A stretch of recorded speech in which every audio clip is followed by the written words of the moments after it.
Hi friends, how are you. So basically आज का हमारा वीडियो गार्डनिंग पे होने वाला है। आज मैं आपको समर गार्डनिंग के बारे में मैं जो टिप्स फॉलो करता हूँ मेरे प्लांट्स को ग्रो करने के लिए, वो आपसे शेयर करने जा रहा हूँ। देखिए, अभी स्प्रिंग सीजन चल रही है। स्प्रिंग सीजन का मतलब क्या है? न्यू फ्लावर्स, जो फ्लावरिंग प्लांट्स में से न्यू फ्लावर्स ग्रो होगी, और जो अड्डे में से न्यू, जिसमें फ्लावर्स के साथ साथ न्यू स्टेम्स का भी ग्रोथ होगा। तो बेसिकली इंडिया में जो सीज़न होती है, जैसे मार्च का एंडिंग से लेके जून के फर्स्ट सेकेंड वीक तक हॉट सीज़न मानी जाती है। उससे उस वक्त इतना ज़्यादा हॉट होता है। तो बेसिकली देखिए, इंडिया के सब कॉन्टिनेंट में जो प्लांट्स गर्मी में ग्रो होते हैं वो है जो उसे एग्जाम्पल दे रहा हूँ, जो उसमें है कुकुम्बर, ओकरा या फिर भिंडी, स्पिनच स्पिनच और हमारा कैप्सिकम जिसकी सैपलिंग है। तो ये हम बेसिकली इंडियन सब कॉन्टिनेंट में समर के वक्त उगाए जाते हैं। विंटर्स में हम उगाते हैं फेनुग्रीक और मेथी, कोरिएंडर, या फिर हम रेडिसेस उगाते हैं। तो ये सारे प्लांट्स की जो ट्रीटमेंट अलग अलग होती है, यहाँ पे अलग ट्रीटमेंट की जाती है, वहाँ पे अलग ट्रीटमेंट की जाती है। समर के अंदर बेसिकली क्या प्रॉब्लम्स होते हैं न्यू बिगिनर्स के लिए? पानी कब दिया जाए, सॉइल अगर लॉम्बी सॉइल हो जाए तो उसको ठीक कैसे किया जाए, प्लांट्स हमको कैसे पता चले कि वो प्लांट्स को पानी की ज़रूरत है, ये सॉइल में मॉइस्चर लेवल कैसे किया जाए, जो प्लांट्स के एनवायरनमेंट को ठंडा कैसे किया जाए। बेसिकली ये सारे प्रॉब्लम्स होते हैं। तो वही मैं मेरे ओपिनियन शेयर करने जा रहा हूँ। बेसिकली समर्स के अंदर क्या होता है, हाई हीट होती है। तो जो गर्मी में क्या होती है, जब आप पानी देते हो तब वो जो उसकी सॉइल के फर्स्ट लेयर सेकेंड लेयर में देखिए, ये एक पॉट है, ठीक है। तो देखिए, जब आप पानी डालते हो तब यहाँ तक की फर्स्ट लेयर होती है, यहाँ की सेकेंड और यहाँ की थर्ड। तब डायरेक्टली सन की जो हीट इस पे फर्स्ट लेयर पे ही लगातार आप उस पे हीट होती है। The first layer of the soil heats most. तो वो जो first layer of the soil, तो वो हीट हो के ड्राई हो जाती है, परंतु जो उसके सेकेंड लेयर और थर्ड लेयर ड्राई नहीं हुई है। तो आप बेसिकली जितने भी विंटर्स के प्लांट्स अगर समर में उगा रहे हो, जैसे कि मैं उगा रहा हूँ अभी फेनुग्रीक और रेडिस, तो वो जो विंटर्स के मोस्ट प्लांट अपने रूट सिस्टम को ऊपर में उसके सॉइल के फर्स्ट सेकेंड लेयर के अंदर ही करते, वो उतने डीप रूट सिस्टम नहीं होता है उनका। तो उनको लगातार पानी देना चाहिए, लगातार पानी। तो अब क्या होगा कि जो फर्स्ट लेयर में पानी होगा, नीचे एकदम लॉम्बी सॉइल हो जाएगी। लॉम्बी सॉइल के कारण क्या होगा कि उसमें एल्गी एल्गी हो जाएगी। एल्गी अब क्या होगी, बहुत हार्मफुल होती है सैपलिंग्स के लिए, और उन सब के लिए एल्गी बहुत हार्मफुल होती है। अब जो एल्गी अपने न्यूट्रिशन अपनी मिट्टी में से ले लेगी, तो इससे अगर आपको फाइट करना हो तो मैं क्या करता हूँ, गार्डन टूल, आप ये टूल ले सकते हो, सॉवल ले सकते हो। उन सबसे मिट्टी को अप डाउन कीजिए, मीन्स उसके अंदर एडिशन जितनी भी होगी उतनी ये जो एल्गी की प्रॉब्लम कम हो जाएगी। तो इससे देखिए, जैसे कि ये पोट है कुकुम्बर का प्लांट, तो अब ऐसा होगा, अब क्या होगा, इसमें ना कोकोपीट है इसलिए इसमें कुछ होगा नहीं। वो प्लांट्स के ना, जैसे कि अगर आपको एक एग्जांपल दूँ कि जैसे कि ये एक रेडिस का प्लांट है, ठीक है। अब आप देख सकते हो कि उसकी जो फर्स्ट लेयर है, उसकी जो फर्स्ट लेयर एकदम ड्राई और लोम्बीज है, देखिए। तो अब इससे मुझे फाइट करना, व्हाट कैन आई डू, कि मैं इसको मेरे टूल के मदद से अप डाउन कर दूँ। इससे क्या होगा कि नीचे जो नमी होगी, ह्यूमिडिटी होगी, वो ऊपर आएगी एरिएशन के वजह से, और उससे जो टॉप लेयर ऑफ सॉइल में जो वाटर का सर्कुलेशन मेंटेन हो जाएगा। तो ये फर्स्ट थिंग। अगर आपको ये की फाइटिंग ना आ सके तो आप अपने नियर बाई नर्सरी से कोकोपीट परचेस कर लीजिए। कोकोपीट तो बेसिकली कोकोनट की जो आउटर लेयर का एक पाउडर होता है, जो एकदम ह्यूमाइड होता है। तो अगर वो अगर आप, जैसे कि ये एक स्पिनच का प्लांट है, ठीक है। स्पिनच का सेपलिंग है, उसमें कॉटिलेडोन है। तो जैसे कि मैं उस पर थोड़ा थोड़ा कोकोपीट ऐसे डालूँ, उसके ऊपर टॉप लेयर कर दूँ ऐसे, तो उससे क्या होगा कि कोकोपीट जो डायरेक्ट सन रेज से उसकी फर्स्ट लेयर को प्रोटेक्ट करेगा। इसे अगर ड्राई होगा तो कोकोपीट ड्राई होगा, ना कि first layer of soil dry होगी।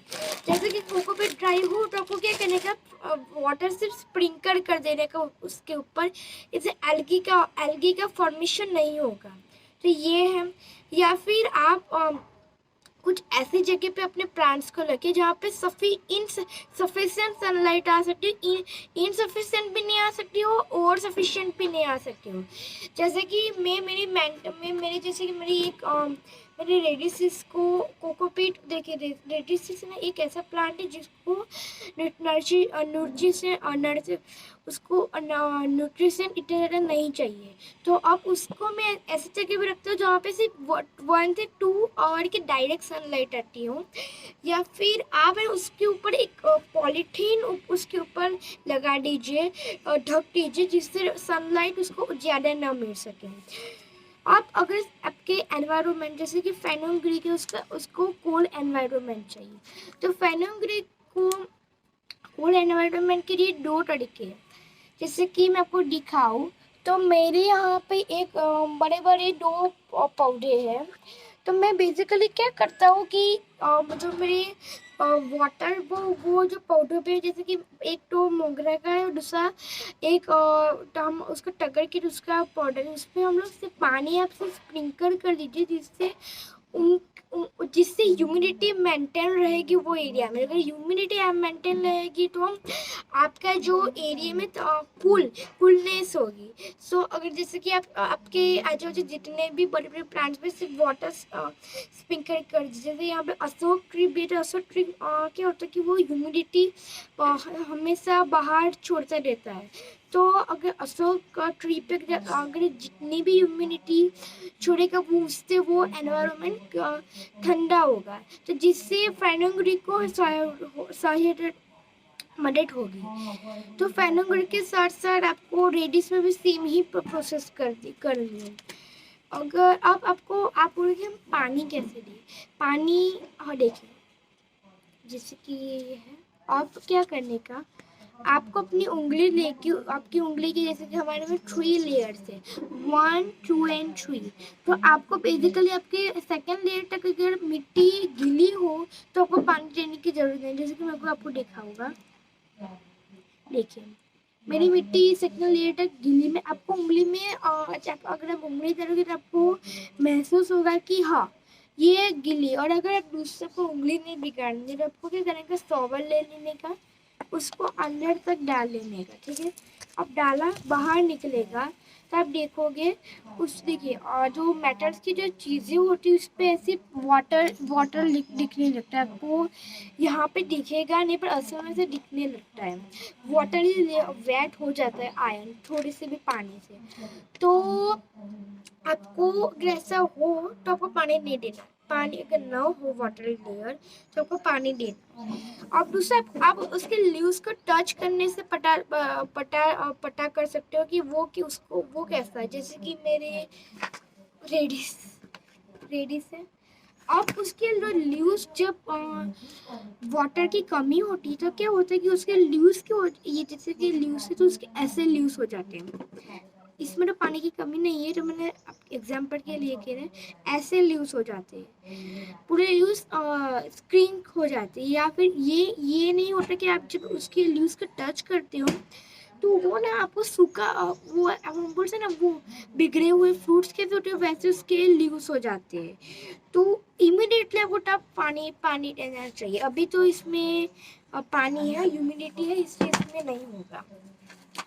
तो किसी भी प्लांट्स के लीव्स जब आपको बिगड़े हुए 2-3 दिन रखे, जैसे कि मैंने इसका लीव्स तोड़ दिया, और जैसे कि मैंने आपको फॉर एग्जांपल के लिए ये लीव्स टूटा हुआ है, अब मैं इसको ऐसे 2-3 घंटे के लिए रख दूँ तो वो क्या होगा, वो उसके जो टेक्सचर अलग हो जाएगा। तो ऐसा होता है जब किसी भी प्लांट पे पानी नहीं होता, उसके लीव्स के टेक्सचर अलग हो जाता है। और अब आपको पता चले कि पानी कब पीना है, जब आप ऐसे कोई टूल को डालोगे, कोई उंगली को डालोगे, फिंगर को, तब उसके अंदर पानी ना हो तब। दूसरा वे वो है कि आप जब अपने लीव्स को टच करोगे, उसका अगर टेक्सचर अलग होगा तब आपको पानी डालना है। दूसरा प्रॉब्लम है कि उसको फर्टाइल कैसे रखे। बेसिकली क्या होता है, हड्डी लोग क्या करते हैं, जैसे कि मेरे पास वर्मी कंपोस्ट है, तो वर्मी कंपोस्ट कोकोपीट दोनों में मॉइस्चर होता है। देखिए उसे दोनों की अलग अलग वे है। अगर आपको अपनी प्लांट के soil, first layer of soil को किसी भी डायरेक्ट सनरेज से बचाना, तो कोकोपीट डालिए। या फिर देखिए क्या होता है कि आप अडे लोग क्या करते हैं, जैसे कि मेरे पास फर्टिलाइजर है ये, तो वो ऐसे डाल देते हैं और उसको अप डाउन नहीं करते सॉइल।